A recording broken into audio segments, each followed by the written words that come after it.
좋은 아침입니다. 베드로전서 3장 13절에서 17절 말씀 보도록 하겠습니다. 13절 또 너희가 열심으로 선을 행하면 누가 너희를 해하리요. 14절 그러나 의를 위하여 고난을 받으면 복이 있는 자니 그들이 두려워하는 것을 두려워하지 말며 근심하지 말고. 베드로는 성도들에게 균형이 필요하다고 이야기합니다. 1차적으로는 신자가 열심히 선을 행하면 해할 자가 없다는 사실을 이렇게 믿어야 된다, 그렇게 인식해야 된다, 이렇게 이야기를 하고 있습니다.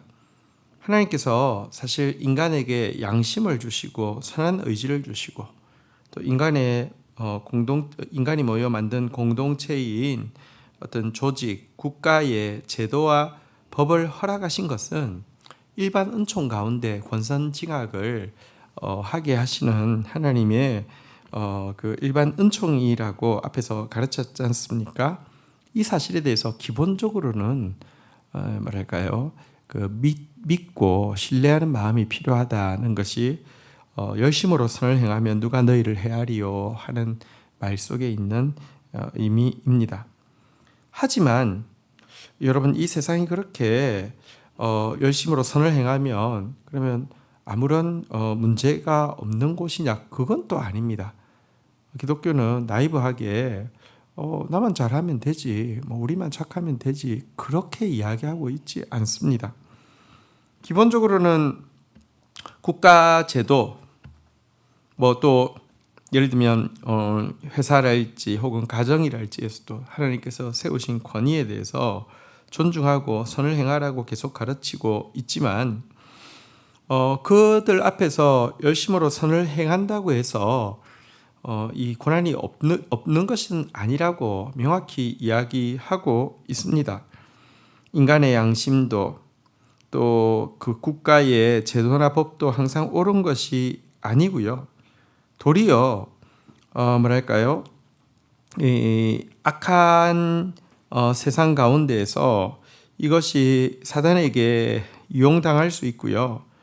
인간의 양심도 사회의 제도도 진리를 박해하는데 앞장서게 되는 일도 있을 수 있다는 거 모르지 않습니다. 그래서 그럼에도 불구하고 의를 위하여 고난 받을 수 있다라고 성경은 일관되게 이야기합니다. 자, 그런데 내가 열심으로 선을 행함에도 불구하고 고난 받으면 어떻게 해야 합니까? 여기 보니까 복이 있는 자다. 그들이 두려워하는 것 두려워하지 말고 근심하지 말라라고 가르치고 있습니다. 여러분, 신자는 그래서 현실 사회 속에서 수용해야 될 거 수용하고 거부해야 될 거 거부하는 균형이 필요합니다. 열심으로 선을 행하십시오. 또 일반 은총적인 이렇게 하나님께서 허락하신 일반 은총에 대해서도 신뢰하십시오. 그러나 이 세상의 법과 이 세상의 제도가 항상 옳고 권선징악의 일을 잘 감당하고 선을 행하고 있으면 아무런 문제가 없냐? 전혀 그렇지 않습니다. 반대로 작동할 수도 있습니다.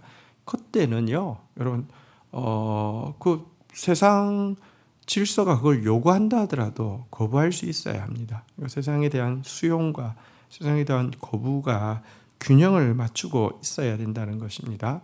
무조건 세상 것은 다 거부하고 세상 것은 다 나쁘다고 이야기해서도 안 되고요.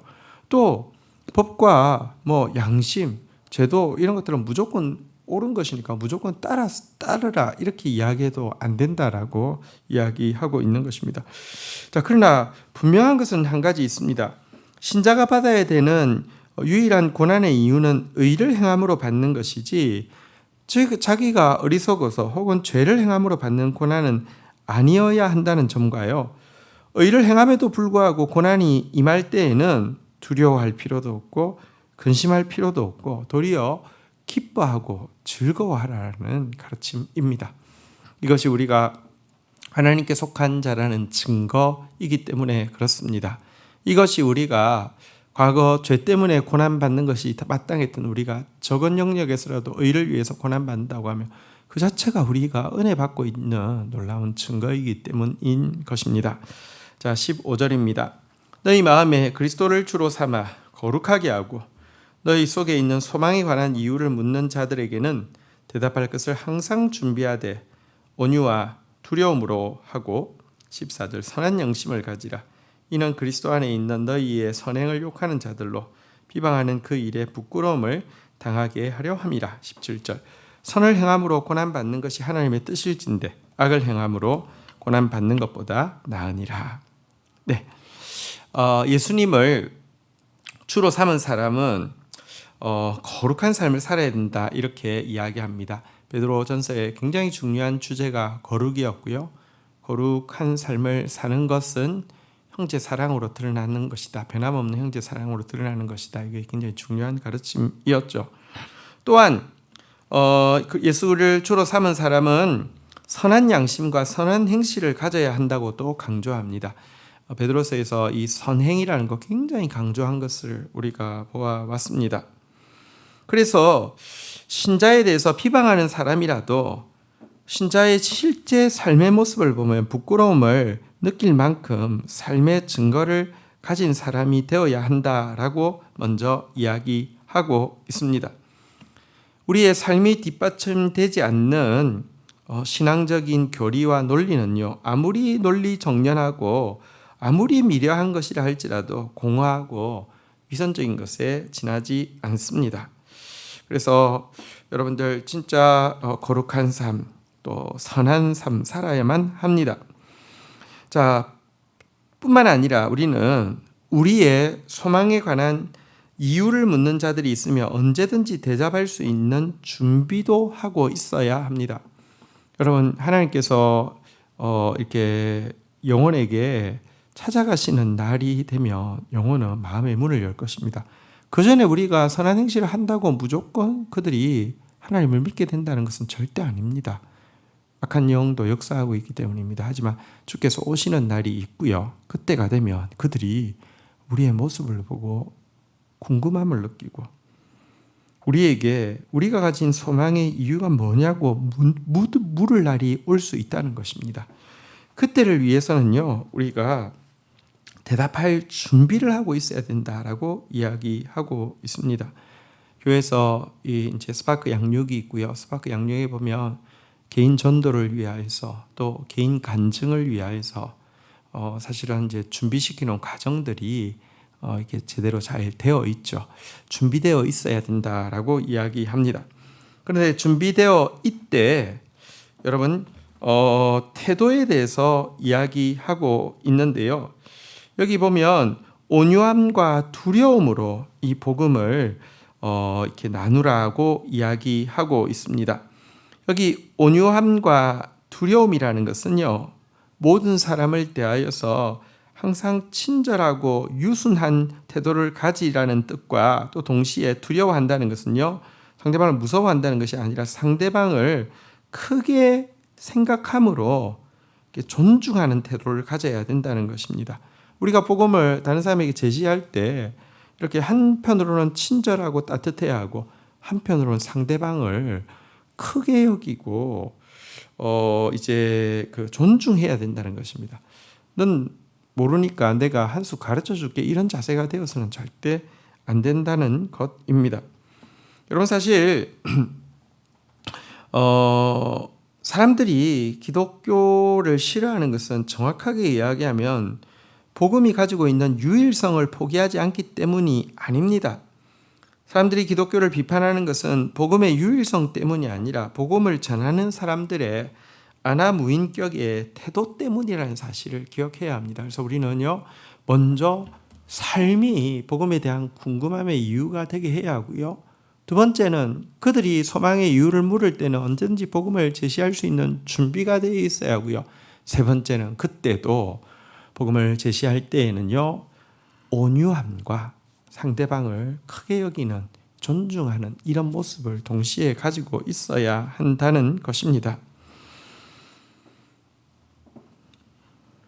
복음은 사실은 인류를 치료할 수 있는 유일한 구원의 길입니다. 죄의 문제를 해결할 수 있는 유일한 구원의 길입니다. 이것은 절대로 타협할 수 없습니다. 복음의 유일성에 대해서는 포기할 수도 타협할 수도 없습니다. 하지만 복음의 유일성이 기독교의 배타성과 독선으로 나타나서는 절대 안 됩니다. 예를 들어 한번 생각해 보십시오. 에이즈가 창궐하고 어떤 아프리카의 나라는 에이즈에 전 국민의 절반 이상이 감염되어서 소망이 없는데, 예를 들어 에이즈가 약 하나를 먹으면 완치되어지는 약이 개발되어졌다고 치십시다. 자, 여러분, 이 약은 진짜 먹으면 완치되는 약입니다. 자, 보십시오. 이 약을 만든 회사에서 에이즈를 앓고 있는 사람들에게, 여러분, 이 약이면 정말 됩니다. 현재까지 개발된 약 중에서 이 약 외에 완치되는 약은 없습니다. 근데 이 약은 완치됩니다 라고 이야기하면 독선적인 것입니까? 배타적인 것입니까? 아니요, 그렇지 않죠. 복음이죠. 에이즈 환자에게 복음이죠. 그런데 이들이 이 약을 개발했다는 이유로, 여러분, 제3세계 사람들, 실제 이 약이 필요로 하는 가난한 국가들은 엄두도 못 낼 무시무시한 가격을 책정을 하고, 그리고 이것이 혹시라도 그런 현지 생산을 할 때 기술이 유출되어지거나 이런 것을 통하여서 카피약이 나올까 봐서 아예 딱 미국에 있는 본사에서만 이렇게 만들게 한다고 하면 사람들은 그들을 향해서 독선적이라고 배타적이라고 이야기하겠죠. 여러분, 복음의 내용의 문제가 아니라 복음의 태도의 문제입니다. 어쨌거나 명확한 것은 우리가 선을 행해도 고난받을 수 있습니다. 하지만 우리가 선을 행해도 고난받는 것이 악을 행함으로 고난받는 것보다는 100배, 1000배 낫다는 사실입니다. 신자는 의를 행함으로 고난받는 사람이고요. 또 이 고난을 기뻐하며 이 고난에 대해서 갚아주시고 도리어 더 큰 열매가 맺히게 하실 하나님을 신뢰하는 사람입니다. 주신 말씀 붙잡고 기도하며 나가도록 하겠습니다. 하나님, 우리가 이 세상을 살아가면서 이 세상에 있는 여러 가지 제도와 법, 인간의 양심과 선한 의지에 대해서 존중하고 인정하는 그런 겸손한 자세를 가지게 하여 주옵소서.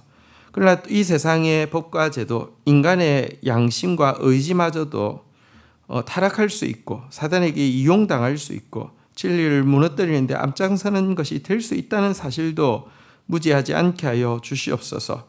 그리하여서 신자가 겸손하게 인정하고 받아들여야 될 것은 받아들이게 하여 주시되, 만 사람이 따른다 할지라도 잘못된 것에 대해서는 거부할 수 있는 그런 용기와 균형을 가진 신자 되어지게 하여 주시옵소서. 하나님, 그러나 우리가 선을 행함에도 불구하고 고난 받는 것은 복 있는 것이기에, 은혜이기에 두려워하지도 않게 하여 주시고 근심하지도 않게 하여 주시고 오히려 기뻐하는 자 되어지게 하여 주시고 결단코 악을 행함으로 이 고난을 받는 자 되지 않도록 주님께서 역사하여 주시옵소서. 하나님, 우리의 삶이 정말 복음에 대한 궁금증을 일으킬 수 있는 참 삶으로 선한 증거를 가진 사람 되어질 수 있게 하여 주시고, 또한 우리에게 소망의 이유에 관해 묻는 자들에게 언제든지 대답할 수 있는 것을 잘 준비하고 있는 준비된 기독교인 되어지게 하여 주시고, 복음을 전함에 있어서 정말 온유하고도 상대방을 크게 여기고 존중하는 태도 결단코 놓지 않는 그런 성도들 되어지게 하여 주셔서 우리가 있는 곳마다 복음의 역사가 힘있게 나타나는 성도 되게 하여 주옵소서. 예수 그리스도의 이름으로 기도 올립니다. 아멘.